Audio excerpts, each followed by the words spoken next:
Howdy, Immortalium here, and today I'm going to be reviewing Message to Adolf Part 1 and Part 2. So, Message to Adolf is another series from Osamu Tezuka, god of manga, brilliant guy, was a brilliant guy. Basically, how can I describe the story? I guess I'll just summarize the beginning of it. Basically, the way the book describes it, it's a story of three Adolfs.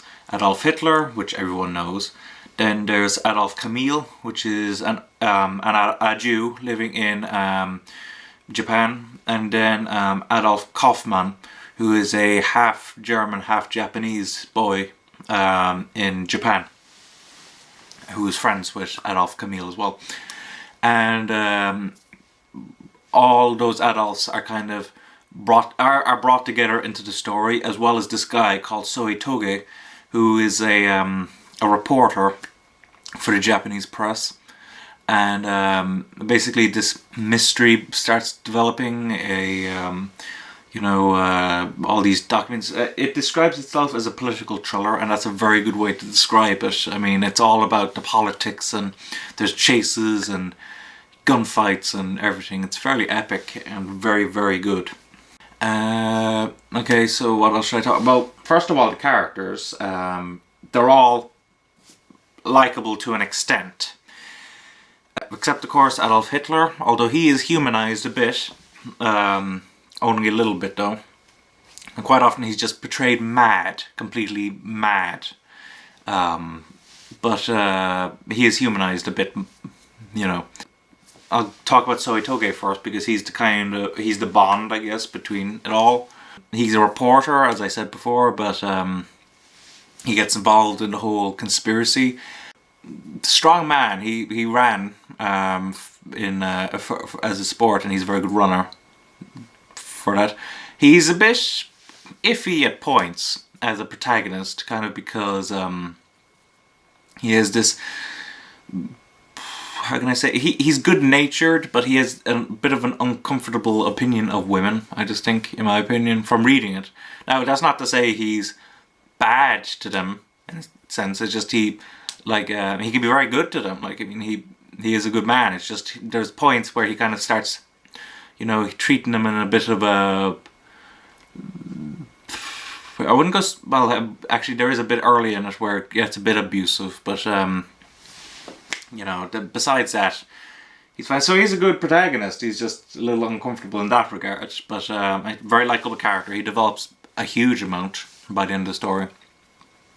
Adolf Kamil is the Jew living in Japan, and we actually, overall, in the story, in comparison to the other characters, we don't actually see too much of him now. He's involved in the conspiracy. He and runs around a lot, and is involved, and he's friends with Kaufman and all that jazz. So he's, how can I put it? Like, he didn't show up too much, so it's hard to describe him. Like, he was good for the bits he was there, like, but he was not as much as the rest. Now Kaufman now is an interesting one. His character development is the most significant from the beginning of the story to the end of the story. He undergoes the biggest change possible, really. I mean, he's, by the end of the story, he is, you can't even, compare him to who he began out as, and that's it's hard to describe it without spoiling it, but like, Kaufman is, in my opinion, the main character of this series. I mean, he is the reason that you want to read these books, because he is so well developed, so well like, you can understand why he does stuff, even though, some of it is questionable. Like, I say that he is one of the most well-developed Tezuka characters I have ever read. And I've read a good lot of Tezuka. I guess... Actually, that might not be the best phrase. I haven't read a lot of Tezuka, because, he's wrote 750 volumes. But of the English releases, I've read Dororo, I've read Ayako, I've read First of all in Blackjack, I've read Mu, I've read Buddha, I've read Princess Knight, I've read the first 2 volumes of Astro Boy. I've read a good bit of Tezuka, and I have to say that Adolf Kaufman is one of the best characters I've ever come across. I mean, he is fantastic. The art is... Okay, this was written in the 1980s. Last year of Tezuka's life actually ended 4 years before the death of Tezuka. So it's by this point he's really refined his techniques down. I mean, they're very strong, very detailed, and the panel work is just fantastic. If you have to take a look, I mean, just the level of detail in that background. And then just the next page is perfect as well. It shows all the panel work. I mean, that's a ton of panels, and it conveys so much information. It is just fantastic artwork. I mean, but it's 40 years basically of refinement, so you can't really expect anything less from Tezuka himself. Criticisms.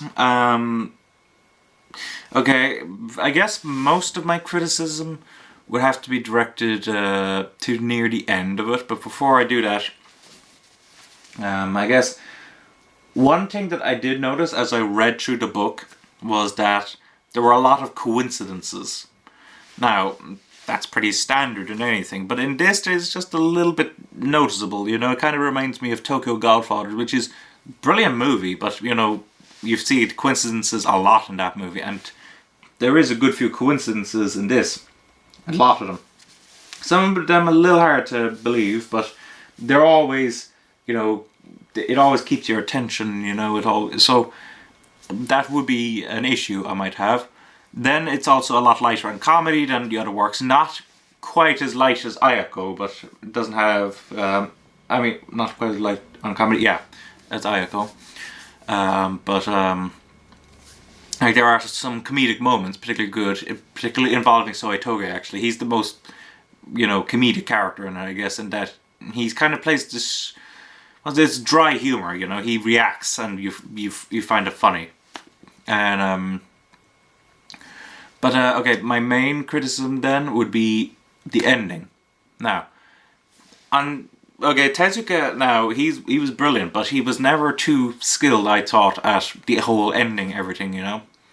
So, in comparison to some of his other endings, like Mu and Dororo, this was a good ending.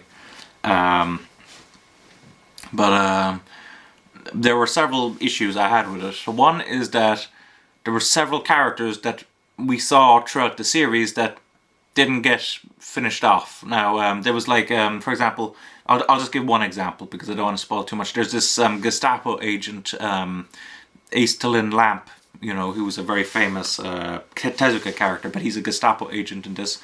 And we see him in a shocking moment, and then he disappears, and that's the end of it. For like, now in fairness, it's like probably 4th or 5th chapter from the end, so it's not like he's disappearing halfway through the story. But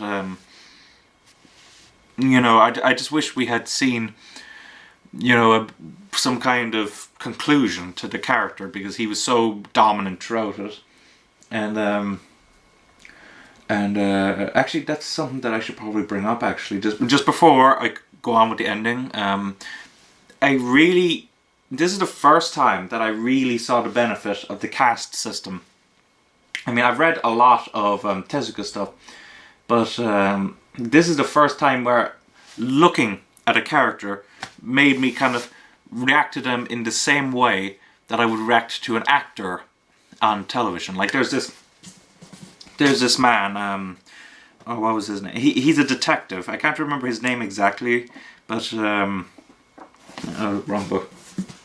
But he is played by a guy who's known in Tezuka's works, mainly, I guess, for being the guy who kidnapped Astro Boy. It's this fella here. He plays an inspector. This guy here, and I had this, and he appears in other Tezuka works as well. So this isn't. I don't just associate him with Astro Boy. But the way I reacted to him when I first came across him, it was like seeing, I don't know, how could I compare it? Like Anthony Hopkins as a villain, you know? You kind of just immediately, he doesn't have to do much, you just know he's a villain. And you know his kind of attitude. It's like, it's like seeing a good actor appear all of a sudden. So that really, he really made it work, the star system, I think. So even though, you know, there wasn't too many of them, you know, like the most obvious ones was Ace Tilling Lamp and that guy. I'm not sure what his actual name is, but now there other people? There probably was, but it's hard to spot sometimes. No mustachio, just to tell. But yeah. Okay, back to the ending thing now. And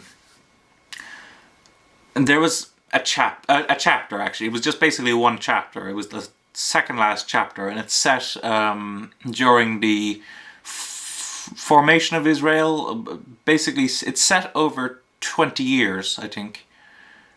Or is it 30? No, it's 30 years. Set a little less than 30 years. And it's one chapter. And I found that bit really, really interesting. And I really think it should have been, you know, expanded upon. I know that it didn't have anything to do with World War II, but it still has to do with a lot of the main characters. So I think that Tezuka could have added at least 2 chapters more to it, and it would have still been really good to see, you know. And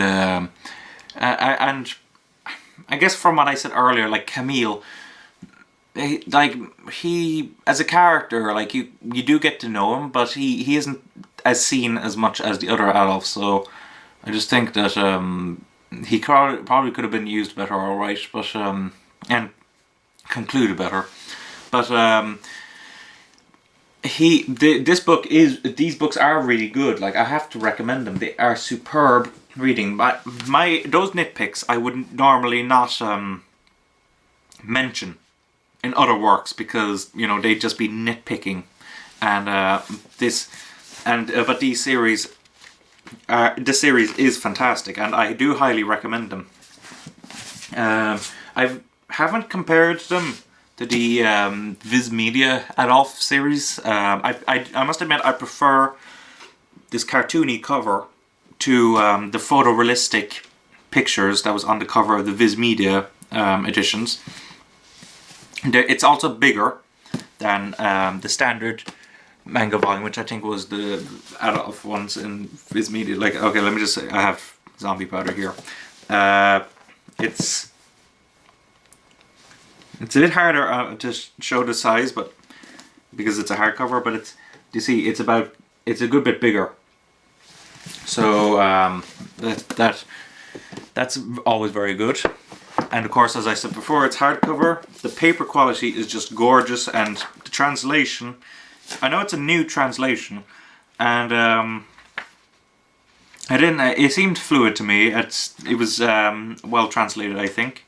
I remember reading online that because you see it's flopped, which means that the artwork has been reversed. I think I read online that there was an error, that they had translated the original loyally, but it meant that like when a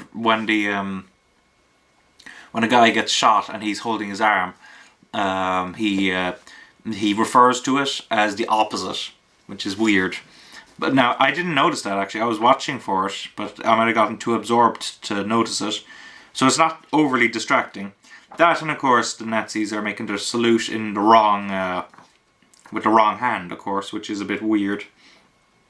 But, you know, it's still a fantastic presentation. It would be a top mark presentation if it had been unflopped, but, you know, that's Vertical trying to get more of the adult audience, I think. So overall, I highly recommend this. It's good value. It's, you know, you get about, like, you know, this is basically 5 volumes worth, but it looks bigger to me than that. Like, this one's 650 pages, this one's 600 pages, which, you know, that's more than 5 volumes to me, but maybe Tezuka released big ones then or something, I don't know.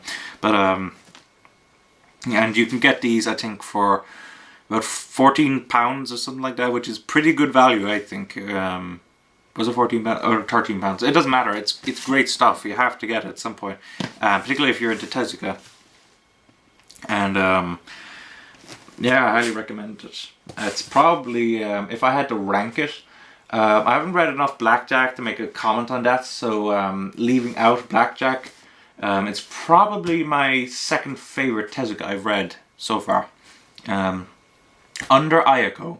I think Ayako's a better read, but I think it's better than the other stuff I've read. Now, the other stuff is damn good too. It's just I think Message to Adolf really works. Really works. So yeah, I highly recommend it. Can't say anything more than that.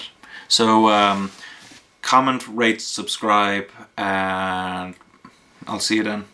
Bye bye.